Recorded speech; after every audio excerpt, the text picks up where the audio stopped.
Hi friends, welcome to అమ్మా natural vlogs. నేను మీ ఉషా. ఈరోజు మన ఛానల్లో అల్లం నిల్వ పచ్చడి ఎలా పెట్టుకోవచ్చో చూద్దామండి. ఈ పచ్చడి పక్కా కొలతలతో ఎలా పెట్టుకోవచ్చో నేనైతే చూపిస్తాను. టేస్ట్ అయితే చాలా బాగుంటుంది. ఒక్కసారి మీరు ఈ పచ్చడి పెట్టుకుని ఉంచుకున్నారంటే సంవత్సరం మొత్తం మీరు టిఫిన్స్లోకి చట్నీ చేసుకునే పనే ఉండదండి. అంతే కదండి, ఈ అల్లం పచ్చడి మనకి ఇడ్లీ, దోశ, గారెలు, అలాగే పెసరట్టు దేనిలోకైనా సరే చాలా బాగుంటుంది. తప్పకుండా ట్రై చేయండి ఫ్రెండ్స్. దీని టేస్ట్ అయితే సూపర్గా ఉంటుంది. ఇక లేట్ చేయకుండా మన వీడియోని స్టార్ట్ చేసేద్దాం. అంతకన్నా ముందుగా మన ఛానల్ని ఫస్ట్ టైం కనుక ఎవరైనా చూస్తున్నట్లయితే సబ్స్క్రైబ్ చేసుకోవడం మర్చిపోకండి. అలాగే పక్కనే ఉన్న బెల్ ఐకాన్ని క్లిక్ చేసి ఆల్ అనే బటన్ని ప్రెస్ చేయండి. ముందుగా స్టవ్ ఆన్ చేసుకుని ఒక పాన్ పెట్టుకోండి. పాన్ హీట్ అయిన తర్వాత మనం ఇక్కడ ఆయిల్ని వేసుకోవాలండి. నేను ఇక్కడ 150 గ్రామ్స్ ఆయిల్ తీసుకున్నాను. వేరుశనగ నూనె అయితే మంచిదండి. ఆయిల్ బాగా హీట్ అయిన తర్వాత మనం దీనిలోకి 1 కప్పు అల్లం ముక్కల్ని తీసుకోవాలి. నేను ఇక్కడ తీసుకున్న అల్లం ముక్కలు 150 గ్రామ్స్ తీసుకున్నానండి. ఈ అల్లం ముక్కలను పైన పొట్టు మొత్తం తీసేసి ఇలా చిన్న ముక్కలుగా కట్ చేసుకోవాలి. అల్లం ముక్కలను వేసేటప్పుడు మీరు కొంచెం తడి లేకుండా చూసుకోండి. అప్పుడే మనకి పచ్చడి నిల్వ అనేది ఉంటుందండి. మనం ఈ అల్లం ముక్కలను వేసిన తర్వాత కనీసం ఒక 5 నుంచి 10 నిమిషాల పాటు సిమ్లో పెట్టుకుని ఫ్రై చేసుకోవాలి. మంచి గోల్డ్ కలర్ రావాలండి. ఇలాగా కలర్ వచ్చే వరకు ఫ్రై చేసుకోవాలి. ఇలా ఫ్రై అయిన తర్వాత స్టవ్ ఆఫ్ చేసుకుని పూర్తిగా చల్లారనివ్వండి. తర్వాత వీటిని ఒక మిక్సీ జార్లోకి తీసుకుని బాగా గ్రైండ్ చేసుకోండి. మెత్తగా ఇలాగ గ్రైండ్ చేసుకుంటే సరిపోతుందండి. ఇప్పుడు వీటిని పక్కన పెట్టుకోండి. తర్వాత ఈ పాన్లో ఆయిల్ మొత్తాన్ని తీసేసి మనం దీనిలోకి చింతపండు గుజ్జుని ప్రిపేర్ చేసుకోవాలండి. ఇక్కడ నేను 1 కప్పు చింతపండుని తీసుకున్నాను. అంటే ఏ కప్పుతో అయితే మనం అల్లం ముక్కల్ని తీసుకున్నామో అదే కప్పుతో 1 కప్పు చింతపండుని తీసుకుని 2 కప్పుల వాటర్ని యాడ్ చేసుకుని మనం దీన్ని సిమ్లో పెట్టుకుని ఒక 5 నిమిషాల పాటు కుక్ చేసుకోవాలండి. మనకి మెత్తగా ఇది గుజ్జులాగా వస్తే సరిపోతుంది.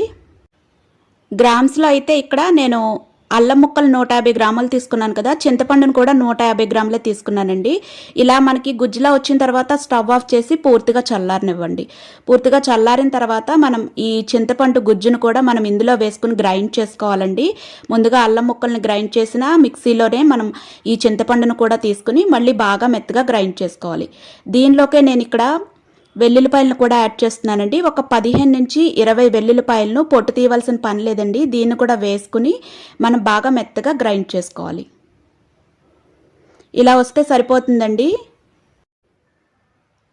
తర్వాత దీన్ని ఒక బౌల్లోకి తీసుకుని పక్కన పెట్టుకోండి.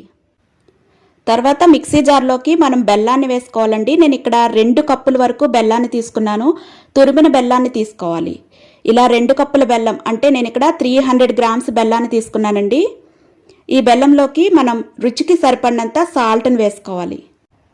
నేను ఇక్కడ 1/2 కప్పుకి కొంచెం తక్కువగా సాల్ట్ని తీసుకున్నానండి. సాల్ట్ సరిపోకపోతే లాస్ట్లో మనం యాడ్ చేసుకోవచ్చు.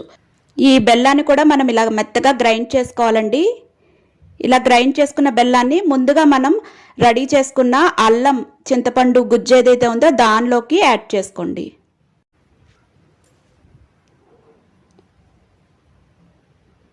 తర్వాత దీనిలోకి మనం కారాన్ని తీసుకోవాలండి. నేను ఇక్కడ 1 కప్పు వరకు కారాన్ని తీసుకున్నాను. అంటే 150 గ్రామ్స్ కారం తీసుకున్నానండి. అలాగే 1/2 టేబుల్ స్పూన్ పసుపును కూడా తీసుకున్నాను. వీటిని ఒకసారి బాగా కలపండి.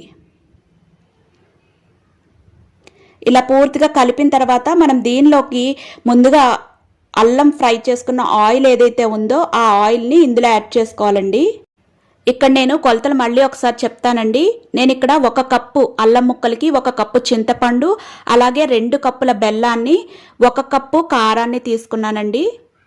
తర్వాత వీటన్నిటిని ఒకసారి బాగా కలుపుకోండి. ఇప్పుడు మనం పోపు పెట్టుకుందామండి. పోపు కోసం ముందుగా స్టవ్ ఆన్ చేసుకుని ఒక పాన్ పెట్టుకుని పాన్లోకి నేను ఇక్కడ 1/2 కప్పు వరకు ఆయిల్ని తీసుకున్నానండి. దాదాపుగా 100 గ్రామ్స్ ఆయిల్ తీసుకున్నాను.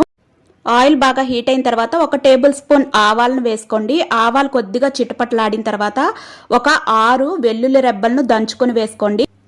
అలాగే కొద్దిగా కరివేపాకు, 6 ఎండుమిరపకాయలను కట్ చేసుకుని వేసుకోండి. వీటిని వేసిన తర్వాత కొద్దిగా ఫ్రై చేసుకుని వెంటనే స్టవ్ ఆఫ్ చేయండి. ఈ ఆయిల్ అనేది పూర్తిగా చల్లారాలండి. ఇలా చల్లారిన తర్వాతే మనం పచ్చడిలోకి యాడ్ చేసుకోవాలి. వేడి నూనె కానీ వేస్తే మనకి పచ్చడి అనేది నిల్వ ఉండదండి. కాబట్టి నిల్వ ఉండే పచ్చడిలోకి మనం పూర్తిగా చల్లారిన ఆయిల్ని వేసుకోవాలి. తర్వాత ఈ పోపుని ఇందులో వేసేసుకుని బాగా మిక్స్ చేసుకోండి.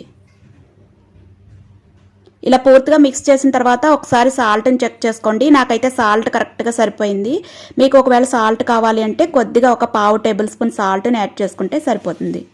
ఈ పచ్చడి మొత్తానికి నాకు పావు కేజీ వరకు ఆయిల్ పట్టిందండి. వేరుశనగ నూనె కనుక మీ దగ్గర లేకపోతే ఆ ప్లేస్లో మీరు నువ్వుల నూనె కానీ లేదంటే సన్ఫ్లవర్ ఆయిల్ ఉంటుంది కదా, కుకింగ్ ఆయిల్, దాన్నైనా వేసుకోవచ్చండి.